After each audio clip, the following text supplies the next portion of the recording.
Cuatro, senador Humberto de la Calle, buenos días.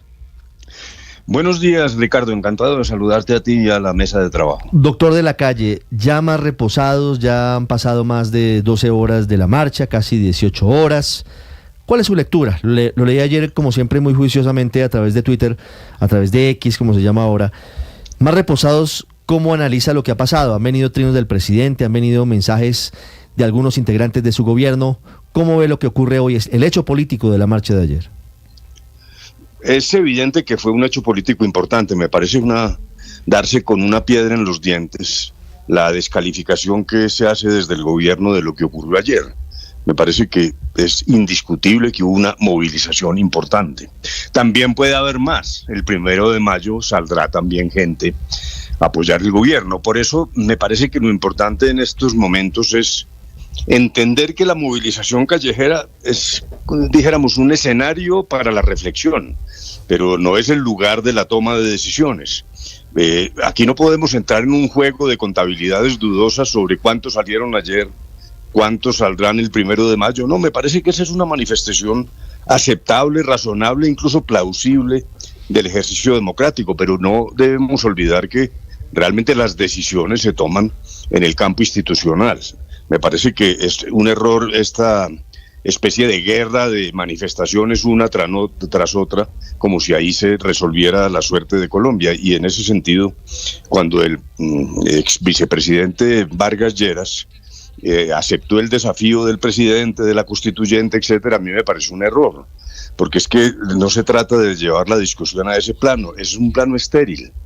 Lo de ayer es muy importante, pero repito que no es allí donde se toman las decisiones. Pero también simultáneamente he visto, dijéramos, indicios mezclados. La respuesta del presidente fue muy preocupante porque su lenguaje es el de aumentar la agresividad.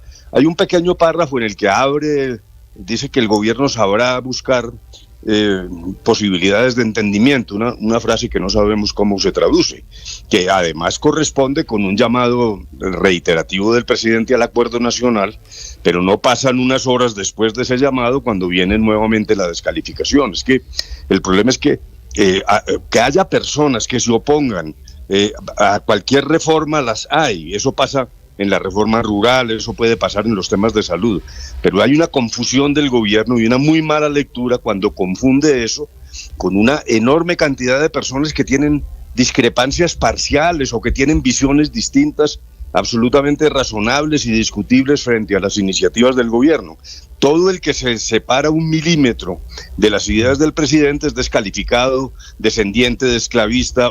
Ahora, si se trata del tema de salud, entonces es que son cómplices del robo de unos extranjeros, o son mafiosos o son corruptos. Me parece que ese ejercicio democrático llevado así es francamente imposible porque la descalificación es absolutamente estéril. La gran pregunta es, ¿qué sigue? Yo creo que si hay ausencia de una reflexión del gobierno, me parece que el presidente debería contar de 1 a 100, respirar profundo, ¿qué falta en 2 años?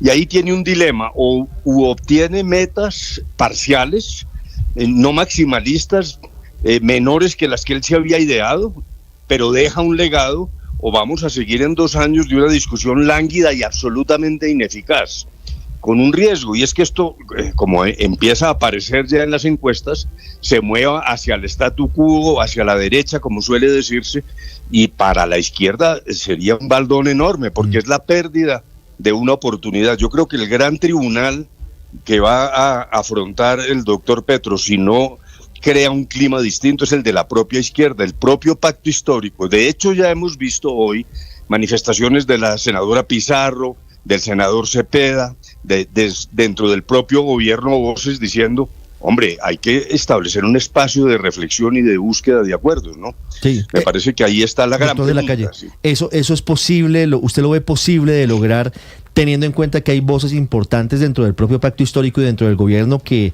se lo plantean al presidente? El presidente por Twitter, por supuesto, que tiene un lenguaje que es muy fuerte, que es descalificador frente a la marcha de ayer, pero le habla a sus bases. Al final el presidente tendrá hoy en la tarde o en la noche un consejo de ministros en donde seguramente va a tener que escuchar diferentes opiniones. ¿Usted ve la posibilidad, doctor de la Calle, de que el presidente abra un compás de negociación, de consenso, de diálogo? Digo de negociación en el buen sentido, de escuchar a los contrarios, de escuchar a otros sectores y de buscar reformas por consenso. Pues es difícil porque las características psicológicas del presidente, como se ha venido demostrando, pues son las de un combatiente y un combatiente que entiende que la narrativa va a ser su principal legado. Me parece que hay como una especie de concepción, y esto lo digo con todo respeto, como gramatical de gobernar. El presidente se aferra a la narrativa y cree que ese puede ser su éxito, pero realmente esas son palabras que se lleva el viento. La mayor responsabilidad para mí es en el pacto histórico. En el Consejo de Ministros no. En Colombia no hay Consejo de Ministros, hombre, eso es una ficción. Nunca ha habido. Usted estaba en el Consejo de Ministros. Ahí es, pues sí, en varios. Esa es la palabra del presidente, claro, ya, no hay posibilidad de disentir. Sí, yo creo que es en el pacto histórico donde tiene que haber una reflexión. El pacto histórico está compuesto a su vez de distintas agrupaciones. Allí hay personas muy radicales, pero también hay partidos serios con una tradición, incluso de ejercicio democrático en Colombia y democrático no violento, con capacidad de discernir, de proponer dentro de una visión de izquierda. Yo creo que el pacto histórico es el que tiene que hacer el siguiente juzgamiento. ¿Qué va a pasar en el 2026? Aún, yo no estoy hablando de que el doctor Petro se quede, me parece que no hay que extremar tampoco la reflexión hasta allá, pero o va a quedar ese legado lánguido de una simple palabrería y retórica, o el pacto histórico hace un esfuerzo con el presidente de conseguir parcialmente algunas de las metas que se ha propuesto y dejar de todos modos una construcción importante hacia Colombia. La respuesta de los no petristas me parece que no debería ser nunca, en ningún caso, dejarse llevar a la simple negación del cambio. Eso es un error. Yo creo que el eslogan debería ser cambio en el cambio, porque de lo contrario es que se plantea la tesis de que el que salió a manifestar ayer es enemigo del cambio, y me parece que ese es el peor legado, porque necesariamente Colombia tiene que cambiar cosas y legítimamente Petro fue elegido para el cambio. Luego me parece que lo que hay es que retomar el impulso de cambio, pero conducirlo en condiciones ajenas al radicalismo y al maximalismo, y ahí debería haber un territorio común entre fuerzas dentro del pacto histórico que seguramente estarían dispuestas a conseguir algunos resultados. Mire, obviamente en algunos sectores y a veces de forma exagerada o de forma sobresimplificando la realidad, se intenta comparar la realidad de Colombia con la que vivió Venezuela cuando llegó Hugo Chávez al poder. Por supuesto que hay muchísimas diferencias, pero hay una similitud en cuanto a la polarización que aumenta y a la movilización de los diferentes sectores. ¿Cuál debe ser el camino, doctor de la Calle, para evitar que eso termine siendo, como usted nos dice, de forma indeseable, en una democracia que se mida por el aplausómetro y no por el funcionamiento de las instituciones, que es como debe operar la democracia?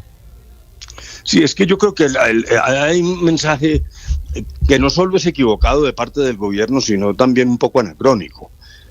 ¿Qué es el pueblo? Y de ahí se deriva esa noción de constituyente primario. Por cierto, les quiero decir, en el plano constitucional la idea del constituyente primario está un poco envejecida. Claro que hay un momento fundacional. Lo que pasó en la Revolución Francesa es que el pueblo no podía tener quien lo controlara, y en ese sentido es constituyente primario que produce un nuevo régimen. Pero ese es un momento como de nacimiento del régimen. De ahí en adelante, el pueblo deja de ser ese pueblo con mayúscula y se convierte en un órgano ciudadano. Miren ustedes lo que pasó en Colombia. Desde el 91 hay unos mecanismos para que se exprese el pueblo a través de referendo o por la vía indirecta la Asamblea Nacional Constituyente, pero ese pueblo ya está regulado. hay una sentencia fantástica de la Corte Constitucional a raíz de un referendo de Álvaro Uribe. Y Álvaro Uribe, en el clímax de su popularidad, propuso un referendo en el 2003, lo que dio lugar a una sentencia donde la Corte claramente dice: este ya no es el pueblo constituyente primario, porque está desenvolviéndose en un régimen constituido. Y por eso se habla de los umbrales, las preguntas no pueden ser equívocas. Hay una serie de requisitos incluso para el propio pueblo. El sofisma del gobierno, es decir, el pueblo, como es incontenible e incontrolable, ha enviado un mensaje al elegir al doctor Petro, y el doctor Petro es el que realmente interpreta el pueblo y de allí saca o pretende sacar consecuencias jurídicas. Eso es anacrónico, eso no es así. Doctor el pueblo tiene también regulaciones. Sí, doctor de la Calle, a propósito de los mensajes, quisiera preguntarle por el Congreso de la República. ¿Cuál es el mensaje que envían estas movilizaciones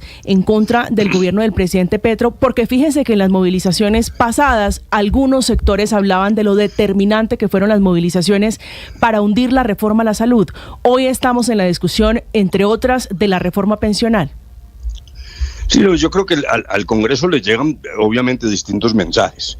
Hay unos endógenos, algo de mermelada debe haber, en fin, dijéramos, me parece que tampoco este gobierno se inventó la mermelada, porque tampoco podemos llegar a ese extremo. Pero este mensaje de ayer me parece que puede contribuir a que algunos congresistas que podían estar a la expectativa, vacilantes, tomen decisiones y que se sientan un poco más soportados. Alguno de ustedes en la mesa ahora lo oí y lo comparto.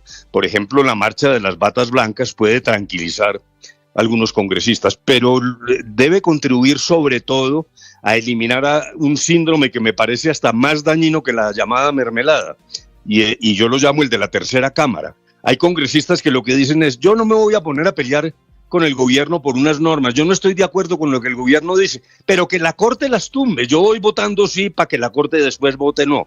Esa es una deformación de la arquitectura constitucional y además es extraordinariamente peligrosa, porque tampoco podemos jugar toda la suerte del desarrollo político en Colombia a la Corte. Eso es colocar a la Corte en una situación que excede, dijéramos, su mandato y su papel, su función. De tal manera que el Congreso, pienso yo, después de lo de ayer, sí puede sentirse que es más dueño de sus propias decisiones, y a lo mejor eso puede producir un cambio. No sé qué tan dramático, porque repito que eso está traspasado también por otros intereses, pero algún efecto debe tener sin duda, ¿no? Las 7 de la mañana, 56 minutos. Es Humberto de la Calle, ex vicepresidente de Colombia, ex jefe negociador de la paz con las FARC y hoy senador de Colombia. Doctor de la Calle, muchas gracias por haber estado con nosotros. Siempre es muy importante escuchar voces como la suya para entender un poco lo que hay detrás de toda esta maraña, a veces tan difícil de entender. Ha sido usted muy amable. Bueno, mil gracias, Ricardo. A usted y a todos un gran saludo. Estás escuchando